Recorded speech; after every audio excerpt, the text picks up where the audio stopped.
Au TEP à tous, bien-aimés frères et sœurs. Je crois que nous avons de sérieux problèmes avec nos dirigeants que nous aimons bien, hein, ceux de l'AES. C'est vrai, c'est difficile de gérer ces pays-là, le Mali, le Burkina et le Niger, dans les circonstances que nous connaissons tous, celle de la lutte contre le terrorisme, et qui n'est pas un terrorisme neutre, c'est un terrorisme soutenu, financé, entretenu en coalition carrément avec les puissances occidentales qui leur donnent les informations, les armes et tout. Mais nos dirigeants commettent quand même des erreurs, c'est-à-dire que des enfants ne devraient pas commettre. Ils sont trop gentils. Nos dirigeants, hein, Assimi Goïta, Traoré, Tiani, ils sont, je dirais, trop gentils. Pourquoi je dis ça? Vous avez vu les Américains qui sont passés au Niger? Les Nigériens, les autorités disent que nous, on a imposé le respect. On a mis des conditions pour négocier avec eux. Vous avez mis des conditions pour des gens qui sont allés s'installer, qui ont quitté votre pays pour s'installer au Bénin, au Ghana, en Côte d'Ivoire. Aujourd'hui, là, le général Langlais, il s'est adressé au Sénat américain pour dire on va installer des bases dans ces trois pays. Côte d'Ivoire, Ghana, Bénin. Le Bénin a eu des problèmes sérieux avec le Niger. Je veux dire, le Niger a eu de sérieux problèmes avec le Bénin. Le Niger a fermé sa frontière, même quand le Bénin avait ouvert la sienne. Parce qu'il y avait des bases militaires françaises qui sont là pour les déstabiliser. Ce qui est tout à fait normal. Jusque-là, on est tout à fait d'accord. Mais ce même Bénin reçoit les Américains comme si les Américains étaient différents des Français. C'est-à-dire que où on est, c'est-à-dire que les autorités sont obsédées, c'est-à-dire qu'on est complexé, voilà. Le vrai mot, c'est ça. C'est un complexe d'infériorité qui ne dit pas son nom. On a honte d'avouer que non, nous, on est plus petits qu'eux. On n'est pas des États. Vous voyez?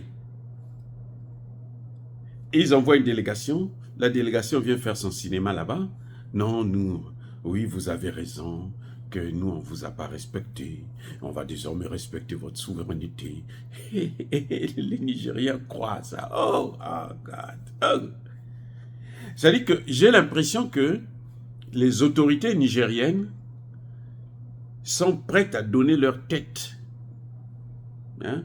Enfin, si ce n'est pas le président, mais autour d'eux, que ce soit au Burkina, que ce soit au Mali. Il y a des gens qui travaillent dans ces gouvernements-là, qui sont prêts à donner encore leur tête, à venir cogner. Ils ont reçu une gifle sur la joue gauche, là, et ils sont en train de donner la joue droite. Et il y a un problème avec nous, les amis. Il y a un problème. Il y a un problème. Alors, comment expliquez-vous que les États-Unis quittent le Niger, le Burkina et le Mali, ils vont s'installer en Côte d'Ivoire, au Ghana et au Bénin?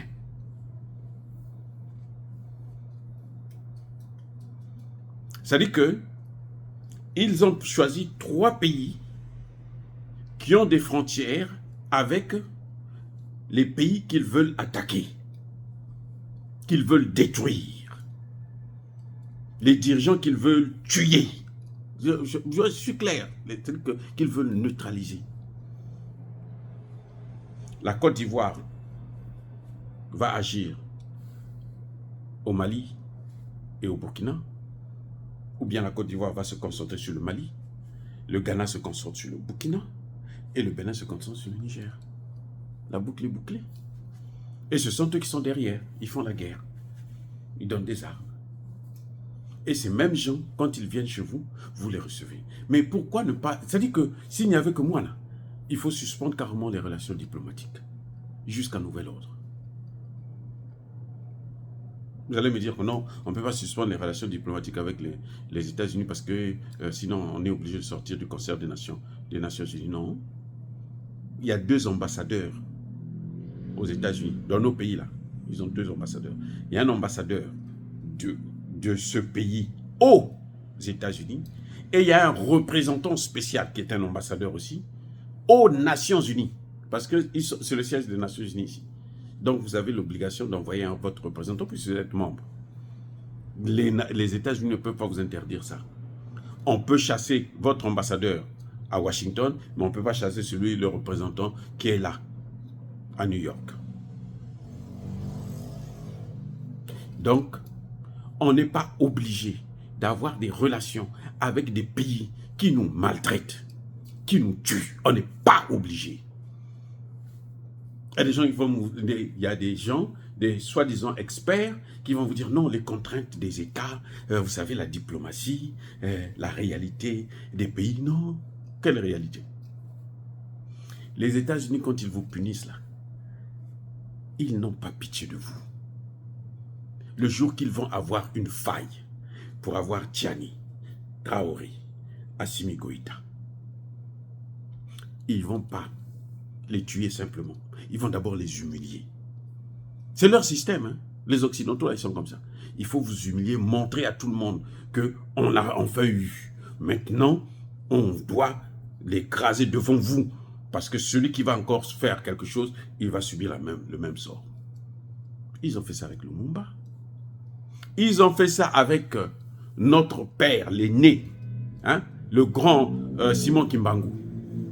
On l'a pris. Vous voyez le Congo, comment c'est grand là? Ils se sont baladés avec lui dans toutes les provinces, tous les départements de la RDC. Simon Kimbangu, le grand, vous entendez parler de Simon Kimbangu là. Il y a même une église, l'église des Kimbanguistes. On l'a pris, on l'a attaché, on l'a fait prisonnier et on l'a baladé d'abord dans tout le territoire. Pour dire que vous voyez non, celui que vous croyez que c'est un Dieu là, que lui c'est l'enfant de Dieu là. C'est lui qui va vous sauver là. Regardez comment il a, on l'a avec nous ici. Et après on l'a tué. C'est comme ça qu'ils font. Ils ont toujours fait ça. Le jour qu'ils vont avoir Tiani, Traoré, Assimi Goïta, ils vont d'abord les humilier très bien avant de les neutraliser. C'est moi qui vous le dis. Donc, si vous jouez, si eux, ils jouent avec eux, tant pis. Vous voyez la Somalie? Regardez la Somalie, là. La Somalie, là. Le dossier somalien, là. Ça fait au moins plus de 30 ans aussi. C'est qui? Ce sont les Américains.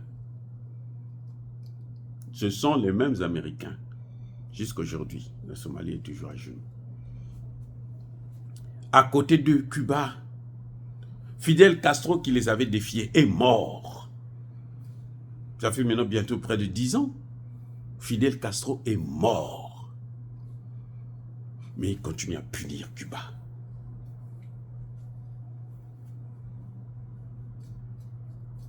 Ce que Assimi Goïta, Traoré et Tiani ont fait aux Américains, aux Européens, ils ne vont jamais l'oublier.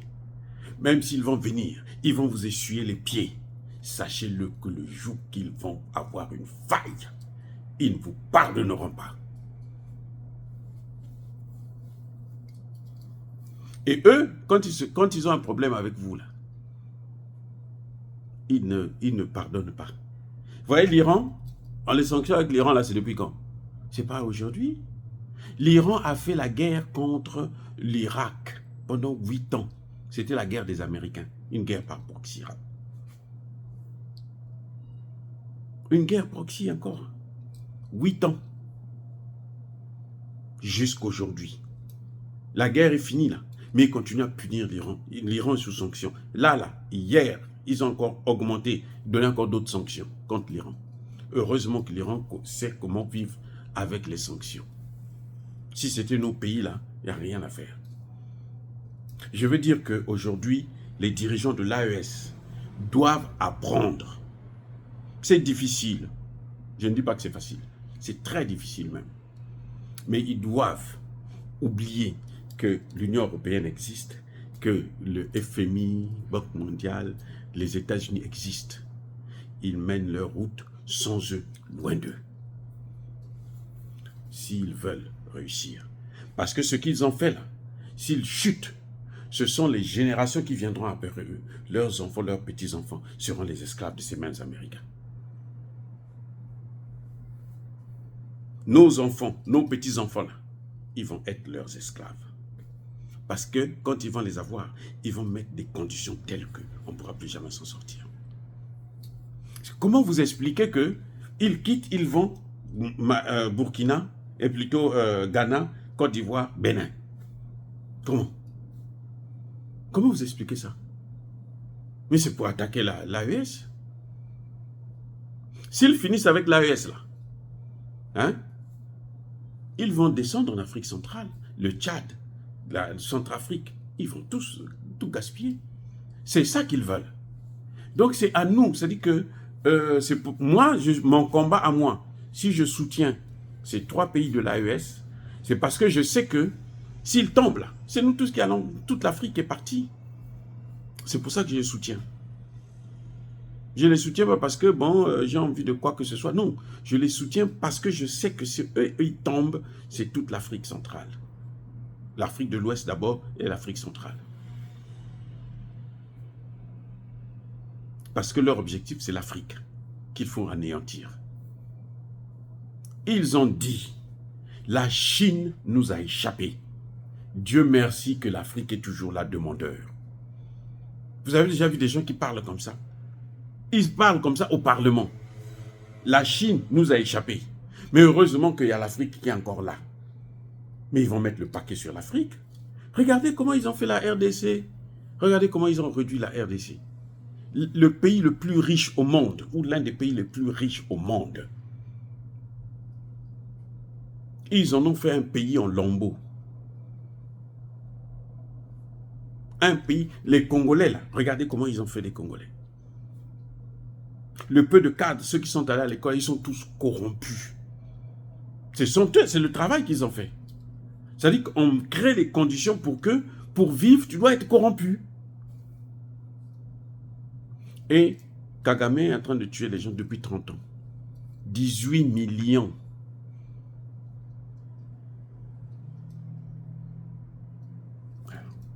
Donc, arrêtez de jouer. C'est-à-dire que c'est triste de voir des gens qui sont contents, de voir leurs ennemis venir encore. Ah non, vous savez, oh là là. Quelqu'un qui te gifle aujourd'hui, demain il revient. Bon, écoute, oh non, pardonne-moi pour hier, hein, vraiment, tout ça. Hein. Et puis quand tu vas encore tourner la tête comme ça, une autre gifle. Ça n'a pas de sens.